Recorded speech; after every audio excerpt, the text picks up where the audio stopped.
From NBC News World Headquarters in New York, this is NBC Nightly News with Brian. Speaking of first, finally here tonight, we have something to show you for the very first time. A just-discovered photo of Helen Keller.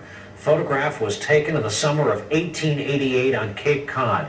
This shows 8-year-old Helen holding the hand of her beloved teacher, Annie Sullivan, and a doll is in the picture. That turned out to be the first word Sullivan ever spelled into Helen's hand. The photo was found tucked inside a family album in Waltham, Mass, to be the earliest photo of these two very impressive women together. In movies, and with good reason. Helen Keller, who was both blind and deaf, achieved great things. Now a picture from her youth has resurfaced 120 years later. And as Eileen Kern shows us, it's giving people a fresh look at this remarkable woman and her teacher. It's in remarkable condition, and clearly these were treasured images. And what a treasure for historians and Helen Keller fans. This picture dating back to 1888, showing Keller as a child with her teacher, Anne Sullivan. Our archival staff did research on it and discovered that it is really one of the most important images for Helen Keller that exists. An elderly Waltham man donated his family photo albums to the New England Historic Genealogical Society. They include summer vacation photos at the Elijah Cobb Guest House in Brewster on Cape Cod. That is where this photo was taken of Keller and Sullivan. The New England Historic Genealogical Society in Boston is relishing in quite a find, a recent discovery of one of the most impressive photos documenting the extraordinary life of Helen Keller. The rare photo of an 8-year-old Helen Keller and her teacher Anne Sullivan dates back to the 1800s and was donated to the society by longtime member Ted Spencer. And he said that his family spent summers in Brewster in the late 1880s. And Helen Keller and Miss Sullivan happened to stay at the same home that his family did. The photo is significant because it depicts the teacher, her pupil, and a doll that played a significant role in the learning process. Well, last week it was revealed that our presidential candidates are related to some pretty surprising and famous celebrity-like people. All right, here to talk about those relations and revelations is Brenton Simmons, the CEO and president of the New England Historic Genealogical Society, the actual organization who made those findings. Is any of it true? Yeah, it's all that. Hey, welcome back to Showbiz Tonight, TV's most provocative entertainment news show. I'm Brooke Anderson in Hollywood. Michael, Carolina, great to see you. And here's the deal. Researchers from the New England Historic Genealogical Society have discovered that Barack is the distant cousin.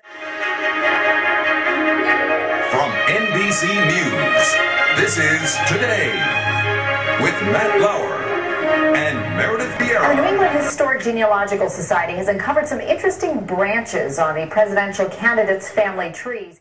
Chris Child is from the New England Historic Genealogical Society, a group that did extensive research on all 3 of the remaining presidential contenders. Hillary Clinton has a French-Canadian great-grandmother, so you'll find all sorts of interesting connections with people of French-Canadian descent, and Angelina Jolie's mother was of French-Canadian descent. Finally tonight, just when it seems we almost know too much about the candidates for president, we learned a lot more about them this week. Researchers at the New England Historic Genealogical Society have been looking into the family trees of the candidates.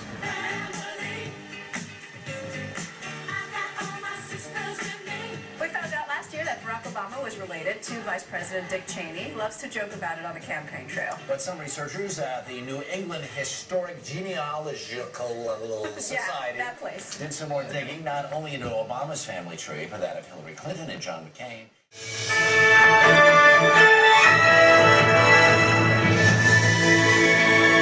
And finally, Hillary Clinton related to Angelina Jolie. Barack Obama related to Brad Pitt. Yes, it's true. According to the New England Historic Genealogical Society, which analyzed the candidates' family tree. There are some big surprises hidden in all the candidates' family trees. Genealogists have discovered blood ties to celebrities, presidents, and more. Let's go back to Kate Baldwin. She's picking up this part of the story. Turns out Obama is also distantly related to 5 former presidents: Bush, Ford, Johnson, Truman, and Madison. But that's not unusual, says one of the researchers. If you could trace them back, say, 400 years, it's not particularly surprising to find these interesting connections. People come into our library all the time, and we do find, say, a half-dozen presidential connections. Our number 5 story. It's nothing but nepotism, people.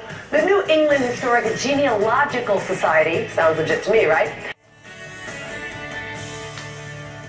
Well, by the way, the New England Historic Genealogical Society just announced some interesting twists in the Democratic race. The Tonight Show with Jay Leno.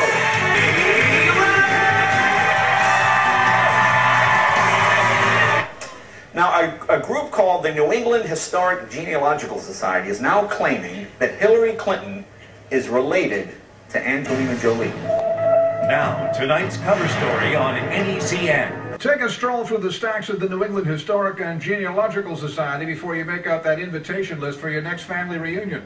Bearing every twisting branch of the family tree of the presidential candidates is the work of Chris Child, genealogist with the New England Historic and Genealogical Society of Boston.